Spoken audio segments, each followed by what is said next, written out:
มัสการเจ้าค่ะวิกฤตโควิด -19 จะมีหลักธรรมใดช่วยได้บ้างไหมเจ้าคะเจริญพรสมัยพุทธกาลเกิดเหตุโรคระบาดในเมืองไวสาลีพระพุทธเจ้าให้คณะสงฆ์สวดพระพุทธมนต์เพื่อความเป็นสิริมงคลของบ้านเมืองและให้ประชาชนมีสติเกิดปัญญารอดพ้นจากภัยพิบัติได้สถานการณ์นี้ทุกคนตระหนักแต่อย่าตื่นตระหนกคนไทยต้องมีสติเพื่อฝ่าวิกฤตโควิด -19 ไปด้วยกันท่านกำลังติดตามรับฟังสถานีวิทยุกระจายเสียงพระพุทธศาสนาแห่งชาติและสังคม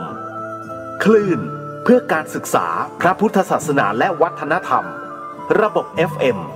104.5 เมกะเฮิรตซ์รายการต่อไปเป็นรายการคดีโลกคดีธรรม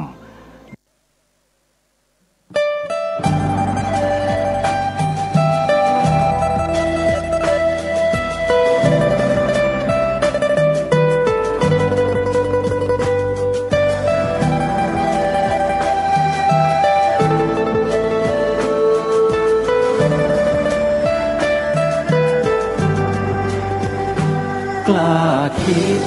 ก็ต้องกล้าทำอย่ากลัวถ้าทำความดีเป็นศึกษาปัญหาให้ทันท่วงทีเมืองไทยจะพัฒนากว่านี้รายการดีๆคดีโลกคดีธรรมขอรำพันบรรยายความคิดเครื่องหมายแห่งสีทั้งสามงามถนัดขาวคือบริสุทธิ์สีสวัสดิ์หมายพระไตรรัตน์และธรรมะคุ้มจิตไทยแดงคือโลหิตเราใสซึ่งยอมสละได้เพื่อรักษาชาติศาสนาน้ำเงินคือสีโสภาอันจอมประชาถ้าโปรดเป็นของส่วนองค์จับริ้วเข้าเป็นไตรรงค์จึงเป็นสีธงที่รักแห่งเราชาวไทยทหารอวตารนำไปยงยุทธวิชัยวิชิตก็ชูเกียรติสยามประเทศไทยที่เจริญมั่นคงมาได้จนถึงทุกวันนี้มิได้เกิดขึ้นจากความหวาดกลัวอย่างคลาดเขลาแต่บรรพบุรุษไทยของเราทุกยุคทุกสมัยล้วนแต่มีความกล้าหาญและชาญฉลาดปกป้องเอกราชสร้างชาติให้เกิดความมั่นคงโดยมีธงแห่งพระไตรรัตน์เป็นเครื่องนำชัยจึงเป็นที่มาที่ไปของรายการคดีโลกคดีธรรมกล้าคิดก็ต้องกล้าทำอย่ากลัวถ้าทำความดีเป็นศึกษาปัญหาให้ทันท่วงทีเมืองไทยจะพัฒนากว่านี้รายการดีๆคดีโลกคดีธรรมรายการดีๆคดีโลกคดีธรรม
วันนี้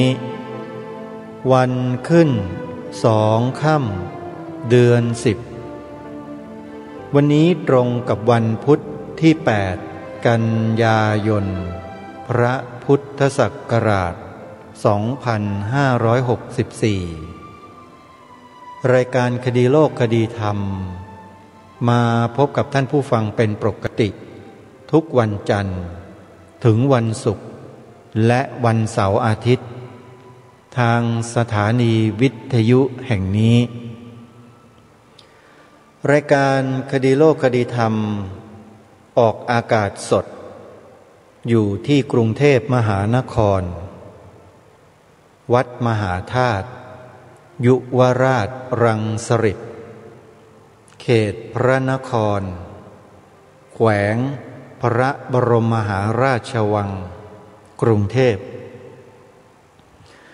รายการคดีโลกคดีธรรมนี้จัดรายการโดยสร้างจิตสำนึกให้เกิดมีขึ้นแก่ท่านผู้ฟังคือเราจะเน้นเรื่องจิตสำนึกเป็นหลักเพราะว่าคำว่าจิตสำนึกนั้นมันครอบคลุมจักรวาลทั้งหมดของคนที่มีความกตัญญูกตเวทีถ้าคนเรามีกตัญญูกตเวทีแล้ว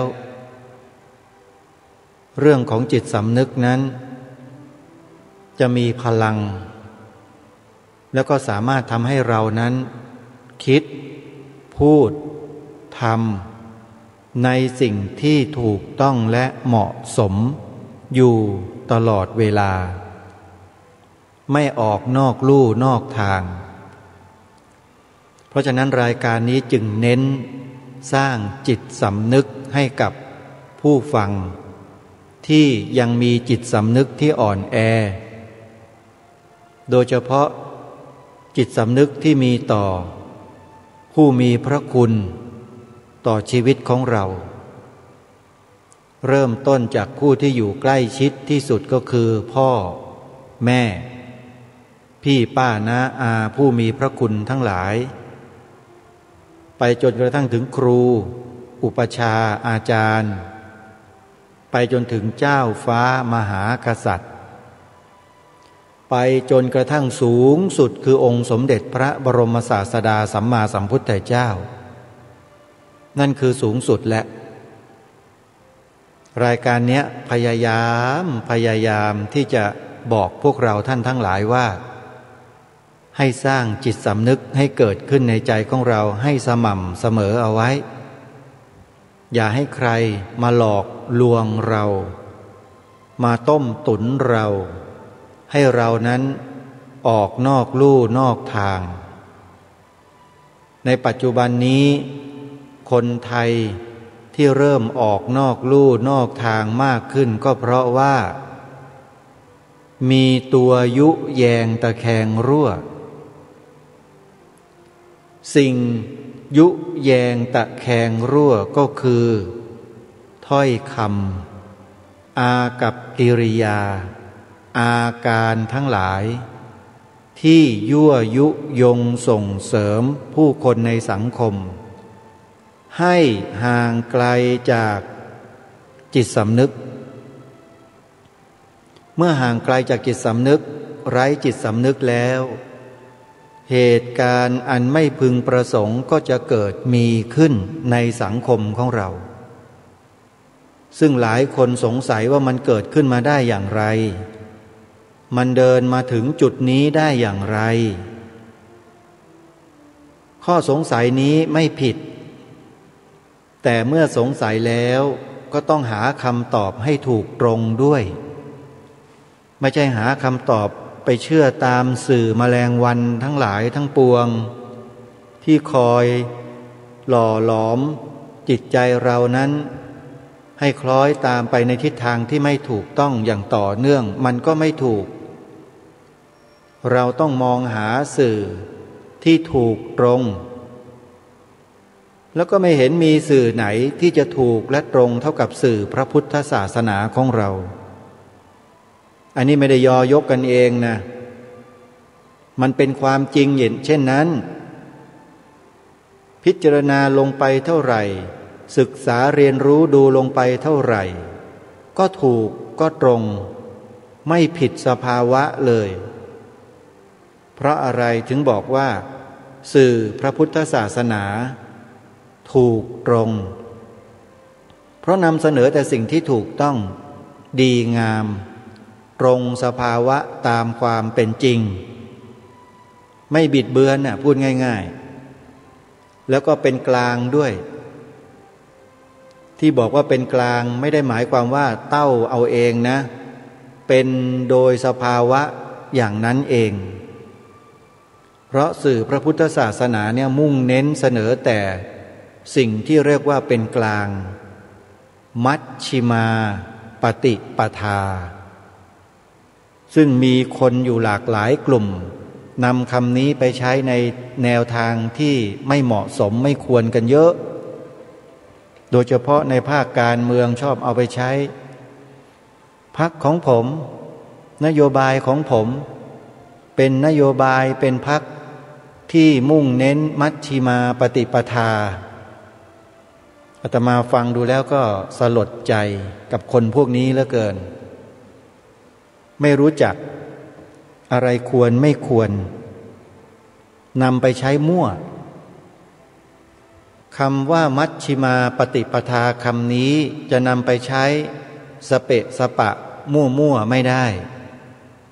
เพราะเป็นสิ่งที่องค์สมเด็จพระสัมมาสัมพุทธเจ้าทรงค้นพบด้วยพระองค์เองหนึ่งเดียวและพระองค์ก็ตรัสสอนเหล่าสาวกที่เดินตามมัชฌิมาปฏิปทาให้ถือปฏิบัติแล้วถ่ายทอดให้กับคนรุ่นหลังต่อๆกันมาจนกระทั่งถึงรุ่นพวกเราทั้งหลายทั้งปวงนี่แหละมัชฌิมาปฏิปทาจึงนำไปใช้ในกิจการอื่นใดไม่ได้นอกจากฝึกหัดขัดเกลากิเลสในใจออกแล้วสร้างมหากุศลให้เกิดมีขึ้นเท่านั้นไม่ใช่เอาไปใช้เพื่อจะแข่งขันกับพรรคนั้นพรรคนี้กลุ่มนั้นกลุ่มนี้เพื่อจะเอาชนะแย่งชิงอำนาจและผลประโยชน์มันใช้ผิดนำไปพูดก็ผิดแค่คำว่ามัชฌิมาปฏิปทานำไปใช้ในส่วนใดก็ตามที่ไม่ใช่พระพุทธศาสนาผิดหมดใช้ไม่ได้เป็นโมฆะหมดเนี่ยเรื่องแค่เนี้ยสั้นๆง่ายๆเรื่องศัพท์เพียงแค่ศัพท์เดียวบางทีคนไทยเราที่นับถือศาสนาพุทธยังไม่รู้เรื่องเลยยังไม่เข้าใจเลยว่ามัชฌิมาปฏิปทานั้นองค์ธรรมของเขาคืออะไรไม่รู้เนี่ยให้หลายๆคนนะให้ตอบว่าองค์ธรรมของมัชฌิมาปฏิปทามีเท่าไหร่คืออะไรบ้างตอบไม่ได้หรอกเรียนมาก็ท่องจำพอจำไม่ได้พอเลิกท่องก็ลืมหมดแต่ก็ยังดีนะที่เรียนกันมาเนี่ยพวกเราทั้งหลาย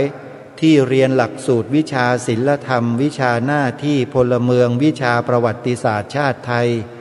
วิชาภาษาไทยอ่านเอาเรื่องเขียนเรียงความวิชาสุขศึกษาวิชาภูมิศาสตร์เราเรียนมาในหลักสูตรเก่าๆเดิมๆเนี่ยดีไม่รู้ผีหาซาตานที่ไหนไปยกเลิกจริงไหมท่านผู้ฟังลูกหลานเรารุ่นหลังๆเรามาเนี่ยมันจึงเป็นอย่างที่เห็นกันอยู่ตามท้องถนนแยกไฟแดงนั่นแหละเห็นไหมล่ะนั่นแหละเพราะมันไม่ได้รับการปลูกฝังจิตสำนึกด้วยหลักสูตรที่ดีและท่านนายกรัฐมนตรีคนปัจจุบันน่ะไม่ต้องไปเอ่ยชื่อหรอกนะท่านก็ถามผ่านสื่อก็เอาลงมาตีพิมพ์ว่าท่านถามอย่างนี้ถามว่ากระทรวงศึกษาสอนอะไรเด็กมันทำไมถึงเป็นกันแบบนี้อะไรต่างๆนานาท่านถามกระทรวงศึกษาถามทำไมอาตมาก็งงเหมือนกันไปถามทำไมก็สั่งการไปดิยกเลิกถ้าไอ้หลักสูตรที่มันทำให้เด็กเป็นอย่างเงี้ยแล้วเอาหลักสูตรที่ท่านเคยเรียนมาเมื่อก่อนเคยเรียนไหมเล่าเคยเรียนวิชาศีลธรรมหน้าที่พลเมืองก็ทำให้ท่านเป็นคนดีอย่างที่ท่านบอกอยู่ทุกวันเนี่ยท่านก็นำกลับมาก็จบแล้วไอ้เก่าๆที่มันผ่านหลักสูตรที่มันไม่เข้าท่าเนี่ยมันก็ผ่านไป เด็กใหม่ๆที่เกิดมาก็เรียนหลักสูตรดีๆของเดิมๆของบ้านของเมืองเราต่อไปก็จบไม่เห็นจะยากเลยทำไมมันยากนักหนาล่ะเพราะอะไรเนี่ยก็อยากจะถามพวกเราคิดว่านะจบป.4 ก็คิดออกไม่ต้องไปเรียนจบอะไรหรอกคำถามเนี่ยก็ตอบได้ว่าทำไมมันยากเหลือเกินก็ไม่ทำมันก็ยากเลยดิถ้าทำมันก็ง่ายทั้งนั้นแหละทุกสิ่งทุกอย่างมันอยู่ที่ว่าเราทำหรือไม่ทำไม่ใช่ดีแต่พูดอยู่เรื่องของบ้านของเมืองเรื่องของสังคมประเทศชาติประชาชนความทุกข์ยากลำบากสุขสบายต่างๆมันอยู่ที่การกระทำผู้ที่กระทำต่อประชาชนดูแลประชาชนบริหารประชาชนช่วยเหลือส่งเสริมประชาชนให้ประชาชนอยู่ดีมีสุขคือใครล่ะใครเป็นคนทำให้ประชาชนเป็นอย่างนั้นก็คนอยู่ในอำนาจไงใครไม่รู้คิดเอาเองอาตมาไม่อยากจะพูดเอ่ยนามมากเอาละท่านสาธุชนจริงๆแล้วรายการเนี้ยถนัดในการที่จะพูดเรื่องพวกนี้อยู่แต่ว่าช่วงโควิดไม่อยากจะให้พวกเราทุกข์ใจร้อนใจกันมากมายนักก็เลยนำธรรมบรรยายของท่านเจ้าคุณพระราชวชิรบัณฑิตซึ่งเป็นพระสงฆ์ผู้ทรงความรู้รูปเนี้ยมาเปิดให้พวกเราได้ฟังกันต่อเนื่องมาหลายวันและเชื่อว่าท่านผู้ฟังที่มีความตั้งอกตั้งใจฟังด้วยดีเนี่ยท่านจะได้รับความรู้ความเข้าใจอะไรต่อมีอะไรเยอะแยะมากมายทีเดียวแต่ก่อนไม่เคยรู้ไม่เข้าใจก็รู้วันนี้รายการคดีโลกคดีธรรมถือฤกษ์งามยามดีวันที่8นะเป็นนี้เป็นวันที่8วันพุธด้วยอาตมาภาพก็เลยนำธรรมบรรยายของท่านเจ้าคุณพระราชวชิรบัณฑิตหรือพระอาจารย์มหาประนอมธรรมอลังการโรรูปเนี้ยที่ท่านได้บรรยายเกี่ยวกับเรื่องที่ยากมากๆไม่ใช่ง่ายๆนะโยมเรื่องนี้ยากมากและเป็นเรื่องสำคัญที่สุดขององค์สมเด็จพระสัมมาสัมพุทธเจ้าก็ได้สำคัญที่สุดต่อพระสัพพัญญุตญาณของพระองค์ก็ได้แล้วก็เป็นเช่นนั้นจริงๆด้วยเพราะถ้าไม่มีเนื้อหาเหล่านี้เกิดขึ้นในพระสัพพัญญุตญาณของพระองค์ท่านรัศมีที่เรียกว่าฉัพพรรณรังสีก็จะไม่แผ่ซ่านออกมาจากพระวรกายของพระองค์แน่นอนเพราะนี่คือหลักธรรมที่มีความลึกซึ้งสูงสุดที่ไม่มีอะไรที่จะเทียบเท่าได้เลยในจักรวาลนี้พวกฌานลาภีมหาเท้ามหาพรหมทั้งหลายยังสู้ไม่ได้เลยโยมเนื้อหาที่จะนำมาเปิดวันนี้เนี่ยถ้าใครฟังแล้วก็จะรู้เองถ้าเอ่ยชื่อเนี่ยทุกท่านก็รู้เลยว่าคืออะไรก็คือเนื้อหาที่ทางรายการพูดมาโดยตลอดว่าถ้าใครไม่เคยศึกษาไม่เคยเรียนรู้มาก่อนอย่ามาคุยเรื่องการวิเคราะห์เรื่องการวิจัยสิ่งต่างๆในโลกใบนี้เนี่ยยกเว้นแต่เรื่องเคมีฟิสิกส์อะไรนะอาตมาไม่ยุ่งไม่เกี่ยวด้วยไอ้นั่นเป็นเรื่องของอุปกรณ์เครื่องไม้เครื่องมือทั้งหมดอาตมาไม่มีความเก่งกาจสามารถหรอกก็ปล่อยให้นักวิทยาศาสตร์ก็ทำไปนักฟิสิกส์ก็ว่าไปแต่พูดถึงเรื่องโดยทั่วๆไปทางจิตใจของมนุษย์เนี่ยโยมวิชานี้หรือเนื้อหาที่พระเจ้าตรัสรู้นี้เนี่ยชำแรกเกลี้ยงไม่มีเหลือเลยทุกอนูของวิญญาณธาตุของสิ่งมีชีวิตทั้ง31ภูมิพระพุทธองค์ตรัสรู้หมดเลยด้วยธรรมะชุดนี้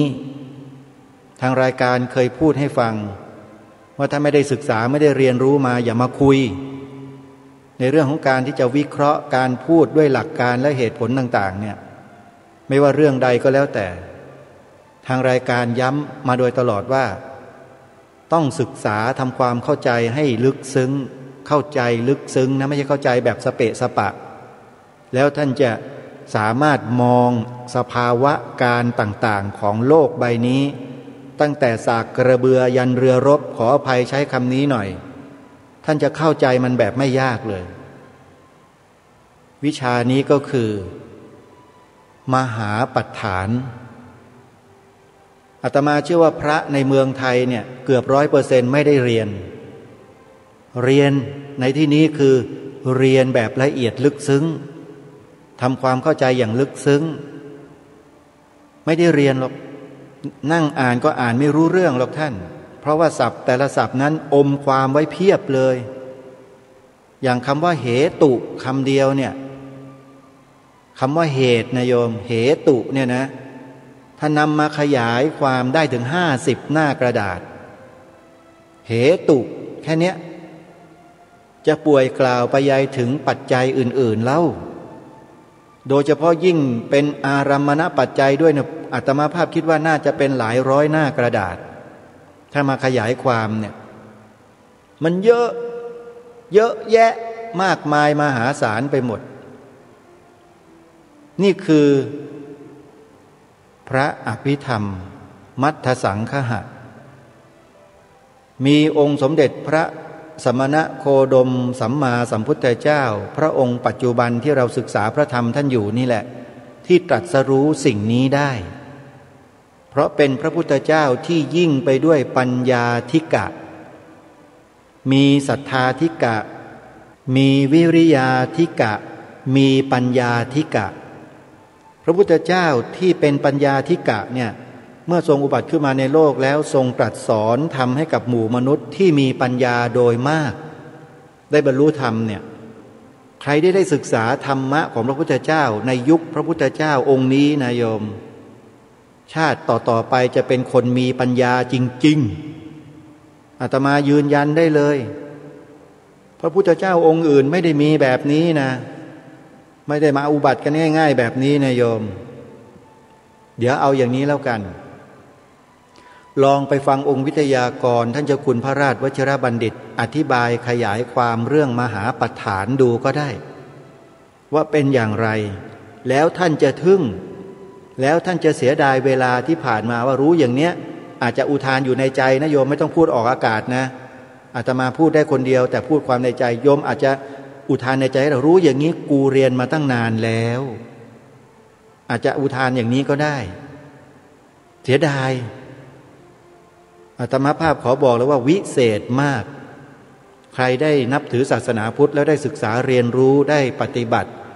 ตามแนวมหาสติปัฏฐานสูตรก็ดีอริยมรรคมีองค์8ก็ดีเนี่ยนะท่านจะภูมิใจในชีวิตตัวเองมากยกเว้นแต่พวกผีพวกเปรตพวกโลภมากอยากใหญ่อยากโตอยากดีอยากมีอยากเป็นมีชีวิตอาศัยอยู่บนกองของความอยากพวกเนี้ยจะไม่มีโอกาสที่ได้ศึกษาเรียนรู้เลยแล้วชาติหน้าก็ไม่ต้องห่วงรับรองได้ทุกรายไปไม่ดีสักรายหนึ่งแต่สำหรับเราท่านทั้งหลายที่เป็นนักการศึกษาเรียนรู้นักปฏิบัติในหลักพระธรรมวินัยขององค์สมเด็จพระสัมมาสัมพุทธเจ้าแล้วเรามีเหตุมีปัจจัยได้สร้างเหตุสร้างปัจจัยสร้างเสบียงบุญเอาไว้ให้กับชีวิตอย่างต่อเนื่องหายกังวลได้เลยหลับไปก็ไปแบบสบายเหมือนอย่างโยมคนหนึ่งอาตมาภาพเพิ่งจะลงไปเยี่ยมมาแต่ไม่ทันเยี่ยมเพราะว่าเสียชีวิตซะก่อนโยมป้ามะลิพี่สาวของโยมป้าสายใจแกเสียชีวิตแบบสงบเงียบนิ่งไม่มีอาการอะไรเลยไปแบบเหมือนเข้าฌานไปอย่างนั้นแหละโยมป้ามะลิท่านนี้นะโยมตาบอดทั้งสองข้างมาตั้งแต่เกิดหรือเปล่าไม่รู้แต่ว่าตั้งแต่สาวๆแหละว่างั้นเถอะแล้วน้องสาวคือโยมสายใจเนี่ยก็เลี้ยงดูคอยช่วยเหลือคอยอะไรกันมาตั้งแต่สาวจนกระทั่งแกเสียชีวิตอายุ80กว่าสองพี่น้องอยู่ด้วยกันมาเนี่ยโยมลองคิดดูแล้วเสียชีวิตไปคนหนึ่งอ่ะแล้วคนที่อยู่จะเป็นยังไงแล้วคนที่อยู่เนี่ยคือน้องสาวคือโยมสายใจก็ไม่ได้ปฏิบัติเหมือนอย่างโยมป้ามะลิพี่สาวแกก็เสียอกเสียใจเศร้าซึมอยู่แล้วอยู่คนเดียวไม่มีครอบครัวอาตมาภาพก็เลยไปเยี่ยม ไปให้กำลังใจแต่จะไปสอนไปบอกอะไรที่เป็นสภาวะธรรมสูงๆก็ไม่ได้หรอกเพราะคนที่ยังไม่ได้ปฏิบัติธรรมอย่างละเอียดอย่างเข้าใจเนี่ยเขาจะรับไม่ได้ก็ได้แต่ปลอบใจปลอบโยนเขาแล้วก็บอกว่าไม่ต้องห่วงกังวลโยมป้ามะลิไปสบายแล้วไม่ต้องกังวลนะอาตมาเป็นห่วงแต่โยมนั่นแหละโยมต้องพยายามฟังธรรมทำความเข้าใจธรรมะให้เยอะๆนะโยมนะก็พูดได้แค่นี้โยมจะบอกอย่างอื่นมากไปกว่านี้จะแนะมากกว่านี้ก็ไม่ได้เพราะสภาวะจิตของโยมป้าเขาเนี่ยยังไม่เปิดแล้วรับพระธรรมไม่ได้เราก็ต้องค่อยๆให้กำลังใจเขาค่อยๆบอกความจริงให้เขาเนี่ยยอมรับให้ได้พูดเรื่องพื้นคืออะไรเรื่องของการเกิดการแก่การเจ็บการตายอันนี้เป็นเรื่องพื้นนะที่คนเราต้องรู้ถ้าใครยังไม่รู้จัก4มัจจุราชนี้ก็แย่แล้วนะถ้าไม่รู้จักนี่แย่นะโยมการเกิดการแก่การเจ็บการตายเป็นความรู้พื้นที่เราทุกคนชาวพุทธต้องรู้แล้วต้องยอมรับให้ได้ยอมรับได้หรือยังหลายคนยังรับไม่ได้เจ้าข้าเดียนยังอยากสวยอยู่อายุ60-70แล้วเดียนก็ไม่ยังอยากจะแก่ไอ้อย่างนี้ก็แย่ไอ้ไม่ได้แย่ด้วยนิสัยอะไรหรอกนะจิตใจก็แย่สิโยมมัวแต่ยึดมั่นถือมั่นอยู่กับสังขารร่างกายอยู่แบบนี้กันอยู่มีได้ทำได้เป็นได้แต่อย่ายึดได้ไหมจิตใจอย่าไปคล้องแวะมันถ้ามันเกิดผิดพลาดพลั้งมีใครมาพูดสะกิดต่อมนิดนึงก็อย่าไปโกรธเขาไหมล่ะได้ไหมล่ะถ้าทำได้ทำไปเถอะโยมนะอาตมาไม่ได้ว่าอะไรหรอกแต่เป็นห่วงไปสร้างความยึดมั่นถือมั่นกับสังขารร่างกายทุกวันเขาเนี่ยมันติดนะโยมนะแล้วพอมีอะไรมากระทบกระทั่งกระเทือนหรือมันเปลี่ยนแปลงนิดเดียวก็เศร้าหมองจิตมันก็ตกสิเพราะเราไปสร้างมันขึ้นมาเองถูกไหมจริงไหมอย่าพยายามไปสร้างมันโยมเล่นสนุกกับมันได้แต่อย่าไปยึดนะโยมเล็กอาตมาเห็นในเฟซอยู่อย่าไปยึดนะโยมแล้วก็โยมหลายๆท่านหลายๆคนก็อย่าไปยึดในฐานะที่อาตมาเป็นพระเนี่ยสอนเลยสอนทุกคนนั่นแหละทุกเราทุกวันนี้ที่มันทุกข์ก็เพราะไปยึดกันทั้งนั้นแหละยึดมั่นถือมั่นในอัตตาในตัวตนหลงตัวเองเนี่ยระวังอันตรายนะนี่มาศึกษาเรียนรู้พระธรรมคำสอนขององค์สมเด็จพระสัมมาสัมพุทธเจ้าจากผู้รู้ที่อาตมาภาพนำมาเปิดให้ฟังเนี่ยบ่อยๆแล้วเราก็จะเริ่มทำความเข้าใจชีวิตของตัวเองเพิ่มขึ้นดีขึ้นเรื่อยๆแล้ววันนี้อาตมาภาพที่ต้องนำธรรมะชั้นสูงสุดของพระพุทธศาสนามาเปิดให้ฟังเนี่ยนะเพราะต้องการให้ทุกท่านได้เกิดความศรัทธาได้เห็นว่าองค์สมเด็จพระสัมมาสัมพุทธเจ้าของเรานั้นยิ่งกว่าซุปเปอร์ฮีโร่จริงๆสุดยอดของหมู่มนุษย์ทั้งหลายทั้งปวงทั้งเทวดามารพรหมพระพุทธเจ้าเรานี่สุดยอดเลยเหนือกว่าทั้งหมดพระเจ้านี่ไม่ต้องพูดถึงไม่ติดฝุ่นเลยนี่แหละที่มาเปิดให้ฟังเนี่ยเพราะอยากให้รู้ว่าธรรมะสูงสุดชั้นสูงสุดของพระพุทธเจ้าคืออะไรคือมหาปัฏฐานรายการนี้พูดบ่อยใช่ไหมจำได้ไหมถ้าไม่ได้ผ่านการศึกษาเรียนรู้มาก็จะไม่พูดหรอกโยมอาตมานี่เรียนพระอภิธรรมมา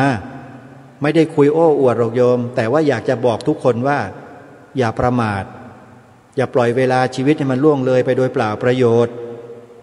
มันฟังธรรมะที่ครูบาอาจารย์ท่านแสดงท่านกล่าวท่านเทศอยู่ในโซเชียลเน็ตเวิร์กเพียบเลย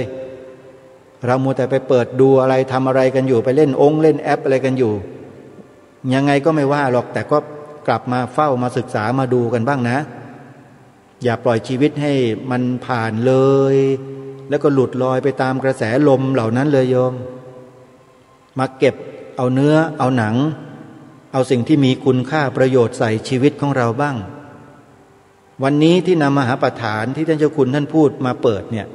อยากให้พวกเราได้เห็นของแท้ก่อนของแท้ของพิเศษสุดๆของพุทธศาสนาเนี่ยอยากให้เห็นก่อนอยากให้ได้ยินได้ฟังกันก่อนไม่เข้าใจไม่เป็นไรโยมอยากให้ฟังตั้งใจฟังให้ดีเถอะอาตมาภาพเชื่อว่าทั้งพระสงฆ์พระคุณเจ้าพระเถรานุเถระเราครับแล้วก็สามเณรแม่ชีนักบวชนักพรตในพุทธศาสนาเราเนี่ยเราไม่รู้จักไม่เข้าใจไม่เป็นไรแต่ฟังแล้วเชื่อว่าทุกคนด้วยหลักเหตุและผลเนี่ยเราจะเข้าใจในเบื้องต้นแล้วจะเห็นว่าความสำคัญของมหาปฐานนี่คืออะไรแล้วเราจะได้เร่งขวนขวายไต่บันไดทีละขั้นละขั้นละขั้นขึ้นมาจนกระทั่งเราเรียนรู้สิ่งเหล่านี้ได้ทุกอย่างอยู่ที่ความเพียรความเพียรพยายามสำเร็จกระผมและอาตมาภาพตั้งแต่เริ่มบวชพรรษาแรกมาก็รู้จักพระอภิธรรมเลยคือเรียนเลยคู่ไปกับนักธรรมตรีโทเอกเรียนพระอภิธรรมควบกับนักธรรมแล้วก็ปฏิบัติวิปัสสนากรรมฐานอยู่ในสำนักกรรมฐานด้วยปริยัติและปฏิบัติคู่กันไปเลยมาโดยตลอดและสิ่งเหล่านั้นก็ยังอยู่ในหัวจิตหัวใจยังเป็นนักศึกษาอยู่ตลอดอาตมาภาพและกระผมยืนยันตัวเองว่ายังเป็นนักศึกษาอยู่นะครับครูบาอาจารย์ยังรู้ไม่เท่าไหร่หรอกครับยังต้องศึกษาต่อไปตลอดชีวิตครูบาอาจารย์รูปไหนท่านเทศท่านพูดท่านบรรยายผมฟังวัดศรีอุดมวงศ์เนี่ยผมก็เปิดฟังท่านมหาสุริยาท่านอาจารย์ด็อกเตอร์ท่านพระครูศรีธีราพรนิรุตผมฟังทั้งนั้นแหละครับมีประโยชน์ทั้งนั้นอาจารย์มหาสมปองมุทิโตเหล่านี้และใครก็แล้วแต่ผมชอบฟังไม่ชอบพูดมากแต่นี่มันเป็นรายการนะต้องพูดถ้าไม่พูดมันจะเงียบไงก็เลยต้องพูดแต่ถ้าอยู่ปกติผมไม่ค่อยพูดอาตมาไม่ค่อยพูดนะโยมและไม่ค่อยมองใครด้วยเราจะมองดูตัวเรามองจิตเราอยู่ตลอดทุกย่างก้าวของการเดินทุกย่างก้าวของการไปการมาทุกอาการเราก็ฝึกของเรามาอย่างนี้ตั้งแต่พรรษาแรกมันก็ติดเป็นนิสัยอยู่มาอย่างนี้แหละโยมนะแล้วด้วยสันดานขออภัยที่ใช้คำนี้ไม่หยาบนะสันดานที่มันอยู่ข้างในที่มันถูกฝังมาเนี่ยไม่รู้กี่ร้อยกี่ล้านชาติเนี่ยนะมันก็เป็นคนแบบนี้แหละตรงแบบนี้เลยพูดจาฉะฉานตรงไปตรงมาแล้วก็ไม่หวาดหวั่นคนในสมัยนี้หรือสมัยไหนไม่รู้เขาบอกว่าไอ้คำพูดคนเราเนี่ยนะเวลาเราไม่พูดเราจะเป็นนายของมันแต่เมื่อคำพูดออกไปแล้วคำพูดนั้นจะเป็นนายของเราแต่อาตมาภาพก็ขอยืนยันว่าสิ่งที่มีอยู่ในตัวเองเนี่ยมันเป็นนายของตัวเองอยู่ตลอดมันไม่เคยเป็นทาสใครมันเป็นนายของตัวเองอยู่ตลอดมันคุมตัวเองได้ใช้ตัวเองออกบอกตัวเองเป็นอยู่แต่คนอื่นอาจจะบอกไม่ได้สอนไม่ได้แต่สอนตัวเองได้และสิ่งที่ออกไปแต่ละครั้งแต่ละคำนั้นมันมาจากการศึกษาเรียนรู้ทั้งประสบการณ์ที่ผ่านมาทั้งหมดที่บวชมาเนี่ยโยมแล้วก็นำมาพูดแล้วก็ท้าให้คนที่ฟังหรือไม่ฟังหรือใครก็มาเถียงทีเถอะอันไหนที่พูดผิดอะไรที่ผิดอย่างเรื่องประเทศไทยมีศาสนาพุทธเป็นศาสนาประจำชาติตรงนี้ใครบอกว่าไม่ใช่บ้างใครบอกว่าผิดก็มาโต้มาเถียงกับอาตมาภาพด้วยหลักการด้วยเหตุผลดูอาตมาก็จะได้ถามความรู้ด้วยไม่ใช่อะไรหรอกใครที่บอกว่าไม่ใช่ถ้าใช่ก็ตกลงปลงใจทุกคนยอมรับก็จบแต่ไอ้ที่มันดื้อนะมันไม่ยอมรับความจริงเนี่ยอาตมาสงสัยไงมาปฏิเสธมาคัดค้านต่อต้านกันอยู่ได้อาตมาก็เลยต้องมาจัดรายการแล้วต้องมาพูดความจริงในข้อนี้ให้พวกเราได้ทราบได้ฟังแล้วก็ได้ช่วยกันรักษาความเป็นไทยของเราเอาไว้ความเป็นไทยขึ้นอยู่กับศาสนาพุทธจำไว้นะทุกท่านทุกคนไม่ว่าใครทั้งนั้นแหละ ถ้าประเทศนี้ไม่มีศาสนาพุทธหรือศาสนาพุทธอ่อนแอลงแล้วมีศาสนาลัทธิอื่นเข้ามามีอำนาจใหญ่โตอยู่ในบ้านในเมืองนี้เนี่ยประเทศนี้ก็จะหาความเป็นไทยไม่เจอหมดไม่มีเหลือนี่คือความจริงไงดูอย่างประเทศอื่นๆเป็นตัวอย่างเยอะแยะฝรั่งตาน้ำข้าวยังต้องวิ่งมาเมืองไทยมาบวชมาเรียนมาปฏิบัติในพระพุทธศาสนากันแทบจะทั้งนั้นเราก็เห็นกันดาษดื่นเต็มไปหมดแล้วไอ้เราคนไทยแท้ๆจะทิ้งความเป็นไทยตัวเองทิ้งศาสนาของชาติบ้านเมืองของบรรพบุรุษตัวเองไปได้ยังไงมันถูกต้องไหมเล่ามีหน้าที่ต้องยอยกส่งเสริมและยอยกพระพุทธศาสนาเท่านั้นในฐานะที่เป็นคนไทยลูกหลานไทยนะแต่ถ้าใครเป็นทาสก็ไม่มีสิทธิ์ที่จะมาแสดงหรือเสนอความคิดเห็นหรือมีสิทธิ์เสียงอะไรทั้งนั้นเพราะแผ่นดินนี้คนไทยเท่านั้นที่ไม่เป็นทาสมีสิทธิ์ที่จะออกเสียงมีสิทธิ์ที่จะนำเสนอมีสิทธิ์ที่จะพูดจะบอกความจริงแล้วก็จะรักษาปกป้องความจริงที่ถูกต้องเหล่านี้เอาไว้ใครไม่จริงใครปลอมถอยไปชิดซ้ายไปอยู่นิ่งๆเฉยๆทำมาหากินไปอยู่ไปวันๆหนึ่งไปเถอะอย่ามามีบทบาทหรือมีอำนาจในบ้านนี้เมืองนี้เลยเพราะมันทำให้ประเทศชาติบ้านเมืองนี้ความเป็นไทยของบ้านเมืองนี้พังเนี่ยพูดแบบเนี้ยพูดตรงๆแล้วก็พูดไม่ผิดด้วยไม่ผิดตรงไหนอ่ะถ้าจะผิดมันก็คือไม่ถูกใจบางคนเท่านั้นแหละและไอ้บางคนเหล่านั้นอาตมาภาพก็รู้ด้วยว่าเป็นคนยังไงอ่ะอันเนี้ยไม่มีคนเขาพูดหรอกแบบเนี้ยโยมไม่มีพระรูปไหนกล้าพูดหรอกแต่อาตมาภาพต้องพูดเพราะมีประสบการณ์มาหลายอย่างชีวิตที่ผ่านมาทั้งคฤหัสถ์แล้วก็เป็นพระต่อสู้มาตลอดต่อสู้เพื่ออะไรเพื่อความถูกต้องอาตมายังเสียดายนักร้องบางวงเลยมาดีตลอดตั้งแต่ปี24ตั้งแต่ปี24นะตั้งแต่ลุงขี้เมามาจนกระทั่งวานิพกมาจนกระทั่งทอทหารอดทนเมดอินไทยแลนด์เนี่ยมาปัจจุบันนี้เปลี่ยนไปแล้วเสียดายฮะอุตส่าห์ตามมาโดยตลอดนะแต่เนี่ยมันก็เป็นสัจธรรมอย่างหนึ่งนะโยมนะเป็นอย่างหนึ่งคนเราถ้ามันไม่มีอุดมการณ์ที่แท้จริงไม่มีจุดยืนที่แท้จริงมันก็เป๋ได้หมดแหละมันของจอมปลอมแปลว่าไม่จริงแท้อาตมาไม่ได้ว่าใครนะโยมกล่าวถึงสภาวะเฉยๆใครจะไปตีความเป็นอย่างไรก็แล้วแต่นะอาตมาไม่เกี่ยวนะโยมนะอันนี้เป็นการยกตัวอย่างให้ดูให้ฟังกันเฉยๆนานๆจะพูดสักทีโยมนะนานๆจะพูดสักทีนึงนะแต่ก่อนเนี่ยพูดเยอะแต่เดี๋ยวนี้พูดน้อยๆหน่อยเดี๋ยวฟังธรรมะกันเยอะๆเอาละท่านสาธุชนทั้งหลายพอหอมปากหอมคอนะจริงๆแล้วมีอะไรที่จะพูดเยอะกว่านี้มากมายเลยแต่เพื่อไม่ให้บรรยากาศสูญเสียไปจากการฟังธรรมะวันนี้ก็เลยนำธรรมบรรยายในหัวข้อเรื่องที่ยากสักนิดหนึ่งสำหรับบุคคลทั่วไปนะก็คือการสาธยายพระอภิธรรมปิฎกตอนที่หนึ่งคัมภีร์ปัฏฐานคือลองฟังผ่านๆนะไม่ต้องไปซีเรียสไม่ต้องไปจริงจังอะไรกันมากนะโยมนะเพราะยังไงถ้าไม่ได้มีพื้นฐานศึกษาเรียนมาก่อนจะไม่มีทางรู้หรอกโยมเพราะเป็นสภาวะธรรมที่ละเอียดลึกซึ้งสุขุมคัมภีรภาพมากที่สุดในพระพุทธศาสนาก็คือมหาปัฏฐานนั่นเองเพื่อแม้เป็นการเสียเวลาเดี๋ยวเราไปติดตามรับฟังเรื่องคัมภีร์มหาปัฏฐานกับองค์วิทยากรผู้รู้ท่านนี้ไปพร้อมๆกันแล้วเรามาสรุปในช่วงท้ายถ้ามีเวลาเหลืออยู่ไปติดตามรับฟังพร้อมๆกันได้นะบัดนี้โอกาสจากนี้ไปนะก็จะได้นำศรัทธาญาติโยมสาธุชนได้ร่วมสวดสาธยายพระอภิธรรมปิฎกนะโดยเฉพาะคัมภีร์มหาปัฏฐานก่อนที่จะร่วมนำญาติโยมสาธุชนได้สวดคัมภีร์มหาปัฏฐานก็จะได้กล่าวที่มาที่ไปของคัมภีร์มหาปัฏฐาน ที่ญาติโยมสาธุชนจะได้สวดสาธยายกันในเย็นวันนี้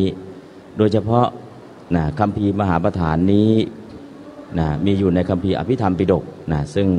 ในบ้านเราอาจจะเคยได้ยินเวลานิมนต์พระไปสวดอภิธรรมในงานศพหรือญาติโยมสาธุชนในช่วงเย็นๆมีงานศพที่ไหนก็ตามหลายท่านอาจจะนึกถึงไปฟังพระสวดอภิธรรมแต่การสวดพระอภิธรรมในบ้านเรานั้นโดยมากไม่ได้มีการแปลไม่ได้มีการอธิบายขยายความหลายๆคนก็ไปสักแต่ว่าเป็นประเพณีเมื่อไปแบบประเพณีแล้วสิ่งแรกเลยเราไม่รู้ว่าอภิธรรมคืออะไรเราก็ไม่ให้ความสนใจไม่ให้ความสำคัญคำว่าไม่ให้ความสนใจไม่ให้ความสำคัญคือไม่มีความเคารพในการฟังพระสวดอภิธรรมซึ่งก็เป็นไปอยู่ในสังคมวันนี้จะได้ไขข้อข้องใจเกี่ยวกับเรื่องอภิธรรมให้ญาติโยมสาธุชนได้เกิดความเข้าอกเข้าใจอภิธรรมเนี่ยคืออะไรก่อนที่เราจะไปฟังก็ดีหรือจะลงมือสวดก็ดีเราจะได้เห็นความสำคัญเมื่อเห็นความสำคัญแล้วเราก็จะได้ให้ความสำคัญเมื่อได้ให้ความสำคัญฟังทีเดียวก็จำได้หนึ่งจำเนื้อหาภาพรวมสองมีความเคารพในขณะฟังแล้วก็จิตของเราน้อมไปในขณะฟังเทวดาจำนวนมากฟังแล้วได้บรรลุแต่เราเนี่ยฟังไม่เข้าใจด้วยบรรลุไม่ต้องพูดถึงความสำคัญไม่ได้เพราะฉะนั้นวันนี้ก็เลยจะมาไขอธิบายพระอภิธรรมปิฎกก่อนที่เราจะได้สวดสาธยายซึ่งบทสวดสาธยายในวันนี้เป็นบทสวดคัมภีร์มหาประธานคัมภีร์มหาประธานนี้เป็นสัญลักษณ์คู่กับธงฉัพพนรังสีธงฉัพพนรังสีกับคัมภีร์มหาประธานเนี่ยคู่กันอย่างไรอันนั้นเดี๋ยวไว้อีกตอนหนึ่งก็คือพระอภิธรรมอภิแปลว่ายิ่งธรรมะที่ยิ่งกว่าพระสูตรก็คือให้อธิบายที่เป็นองค์ธรรมที่เป็นประมัตถ์โดยตรงเป็นภูมิปัญญาในพุทธศาสนาเราอาจจะเคยได้ยินศีลสมาธิปัญญาปัญญาคือสิ่งที่สูงสุดบุคคลบริสุทธิ์ได้ด้วยปัญญาคือบริสุทธิ์ได้ด้วยอรหัตตมรรคปัญญาแต่ปัญญาที่ลึกละเอียดที่สุดที่ทำให้เข้าถึงความบริสุทธิ์อย่างแท้จริงแล้วก็ทำให้เข้าใจแยกรูปแยกนามได้อย่างชัดเจนเนี่ยมีอยู่ในคัมภีร์อภิธรรมปิฎกเพราะฉะนั้นก่อนที่จะสวดสาธยายอภิธรรมปิฎกนั้นเมื่อเช้านี้ท่านอาจารย์ชินวัตรก็ได้อธิบายภาพรวมของพระอภิธรรมว่าอภิธรรมคืออะไรเนื้อหาโดยย่อคืออะไรเนื้อหาโดยย่อของอภิธรรมคือจิตเจตสิกรูปนิพพานอันนี้คือเนื้อหาโดยย่อถ้าไปเปิดดูพระไตรปิฎกฉบับโบราณฉบับสอธรรมภักดีจะเห็นเขียนใน ปกชั้นในปกชั้นในเนี่ยจะเห็นเขียนอักษรย่อในพระไตรปิฎกฉบับสอธรรมภักดีว่าจิเจรุนิจิก็คือตัวจิตใจของเราเป็นวิญญาณขันธ์รุก็คือรูปขันธ์เจก็คือเจตสิกเวทนาขันธ์สัญญาขันธ์สังขารขันธ์นิก็คือนิพพานพ้นจากขันธ์ทั้งห้าอันนั้นคือหัวใจย่อพระอภิธรรมจิเจรุนิขันธ์ห้าของคนเราและพ้นจากขันธ์ห้าคือนิพพานอันนั้นก็คือในอภิธรรมแต่วันนี้จะเพิ่มเติมขึ้นอีกอภิธรรมเนี่ยมีกี่คัมภีร์ทั้งหมดมี7คัมภีร์7คัมภีร์แต่ละคัมภีร์มีอักษรย่อว่าอย่างไรอักษรย่อของแต่ละคัมภีร์ก็คือสังวิทาปุกะยะปะสังเป็นคัมภีร์สามสังคณีวิคัมภีร์วิพังทาคัมภีร์ทักถาปุปุคละบัญญัติกากถาวัตถุยะยมกปะประธานวิธีการจำแบบโบราณเนี่ยใช้อักษรย่อกับใช้เป็นกลอนมากที่สุดปัจจุบันนี้ก็มีของบริษัท Reader Digest ได้รวบรวมเทคนิคการจำ 1,000 วิธีทั่วโลกก็จะมีหนังสือเล่มใหญ่ๆออกมาจำหน่ายของ Reader Digest แต่วิธีการจำในพุทธศาสนานั้นพระอานนท์ฟังปุ๊บเข้าใจจำได้ไม่มีคำว่าลืมก็ทำบุญทำกุศลในการจะเป็นบุญอะไรก็แล้วแต่ปรารถนาขอให้มีความจำเป็นเลิศอีกอย่างหนึ่งคนที่จะมีความจำดีเนี่ยสัญญาขันธ์ก็คือสิ่งที่นามขันธ์คือสัญญาที่จดจำเรื่องราวต่างๆเนี่ยได้ดีต้องเจริญสติมากๆถ้าสติมั่นคงแข็งแรงสัญญาก็ดีเพราะฉะนั้นเนี่ยใครขี้หลงขี้ลืม1ในส่วนของศีลให้ตั้งใจรักษาศีลข้อที่5คือสุราเมลัยสิ่งเสพติดทุกชนิดงด2ในส่วนที่เป็นของบุญต่างๆบุญที่จะทำให้เราเกิดความทรงจำเนี่ยบุญอะไรบ้าง นอกจากบุญที่เป็นทานเป็นศีลเป็นภาวนาพระสารีบุตรนี่ท่านก็มีอัธยาศัยในการถวายเข็มเย็บผ้าถวายเข็มก็ให้มีปัญญาแหลมคมเหมือนเข็มก็ดีขอให้รู้ทุกสิ่งทุกอย่างอันนั้นคือในส่วนของทานในส่วนของศีลก็ตั้งใจรักษาศีลข้อที่5ในส่วนของภาวนาเจริญสตินั้นมีทั้งสติที่เป็นสมถะคืออนุสติ10สติที่เป็นวิปัสสนาคือสติปัฏฐาน4ถ้าเจริญสติได้เนี่ยสัญญาจะมั่นคงสัญญามั่นสติมั่นคงสัญญามั่นคงสัญญามั่นคงสติมั่นคงสติกับสัญญาเป็นเหตุเป็นปัจจัยให้แก่กันและกันเพราะฉะนั้นในเรื่องของสติกับสัญญาสัญญาขันธ์นี้ก็เป็นเหตุเป็นปัจจัยเพราะนั้นก็คือพระอานนท์ท่านฟังจากพระพุทธเจ้าฟังแล้วเข้าใจจำได้ไม่มีคำว่าลืมและโดยเฉพาะเมื่อกี้นี้เนื้อหาของอภิธรรมโดยย่อใช้เป็นอักษรย่อว่าสังวิธาปุกายปะสังกัมพีสัมมสังกนีวิคัมภีร์วิพังถ้ามีท่ากถาผูกปุกละบัญญัติกะกถาวัตถุญาณโมกปะประธานอักษรย่อนี้เป็นเทคนิคเอาไปใช้ในนักศึกษาสมัยก่อนเนี่ยเขาสอนพระไตรปิฎก6 เดือน 84,000 ธรรมขันธ์สอนจบทำไมจึงใช้สอนจบ1ใช้อักษรย่อ2ใช้เป็นคำกลอนแล้วก็3ใช้เป็นคำนิยามแล้วก็ดึงจากอักษรย่อมาแล้วขยายออกไปอักษรย่อขยายออกไปหรือเป็นคำกลอนก็เอาเนื้อหามาสรุปเป็นย่อๆแล้วก็แต่งเป็นกลอนแล้วก็ใช้เป็นคำนิยามเพราะฉะนั้นตรงวันนี้อภิธรรมเนี่ยเป็นธรรมะที่ยากที่สุดแต่เกี่ยวกับชีวิตประจำวันชีวิตประจำวันคืออะไรช่วงเย็นๆ5 โมง 6 โมงไปฟังสวดอภิธรรมกันไหมศพคนนั้นศพคนนี้ไปฟังสวดอภิธรรมฟังเพื่อใคร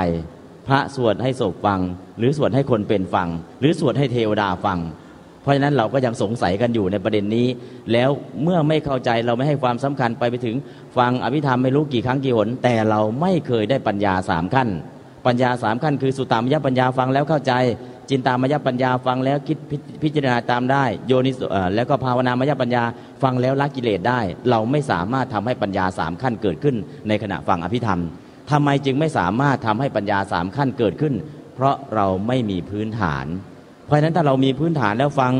พอพระท่านเริ่มกุศลธรรมากุศลคำเดียวเท่านั้นแหละเห็นแจ้งเลยกุสิ่งที่น่ารังเกียจได้แก่โลภะโทสะโมหะศลาเข้าไปตัดได้แก่กุศลมหากุศลมหากตกุศลมรรคกุศลเพราะกุศลคำเดียวกุศลเป็นอะไรกุศลคือวิญญาณขันธ์ธรรมาเวทนาขันธ์สัญญาขันธ์สังขารขันธ์วิญญาณขันธ์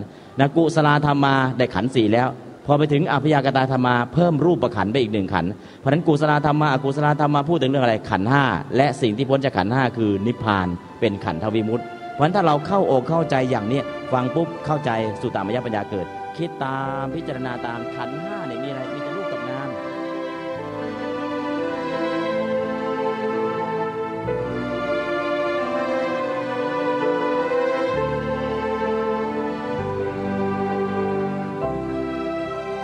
แม่ท่านสาธุชนทั้งหลายเวลามีน้อยเหลือเกินแต่ไม่เป็นไรเดี๋ยวพรุ่งนี้จะนำมาเปิดตั้งแต่ต้นให้กับทุกท่านได้ฟังกันใหม่เป็นการย้อนกลับไปนิดนึงแล้วก็ฟังกันให้เต็มๆนะเรื่องของอภิธรรมหรือพระอภิธรรมเนี่ยจริงๆแล้วคือเรื่องของชีวิตของเราทั้งก้อนนี้เลยอยู่ในนี้ทั้งหมดคือพระอภิธรรมแต่เราไม่รู้จักเราไม่เคยศึกษาไม่เคยเรียนรู้พระสงฆ์ท่านสวดท่านสาธยายในงานศพเราก็ไม่เข้าใจเพราะประเทศไทยเราไม่ได้สวดแบบแปลมีบางวัดเท่านั้นอาจจะมีแปลแต่แปลแล้วก็ยังเข้าใจยากไม่เป็นไรโยมเราค่อยๆศึกษาเรียนรู้ไปเดี๋ยววันพรุ่งนี้มาฟังซ้ำนะตั้งแต่เริ่มต้นใหม่แล้วก็ไล่ไปจนกระทั่งหมดเวลาเดี๋ยวติดตามแล้วฟังกันต่อพรุ่งนี้วันนี้เวลาของรายการหมดแล้วอาตมาภาพต้องขอสมมุติยุติไว้แต่เพียงเท่านี้ขอความสุขสวัสดีในธรรมแห่งองค์สมเด็จพระบรมศาสดาสัมมาสัมพุทธเจ้าจงปรากฏเกิดมีขึ้นในจิตใจของท่านผู้ฟังทุกท่านทุกคนเทินขอเจริญพร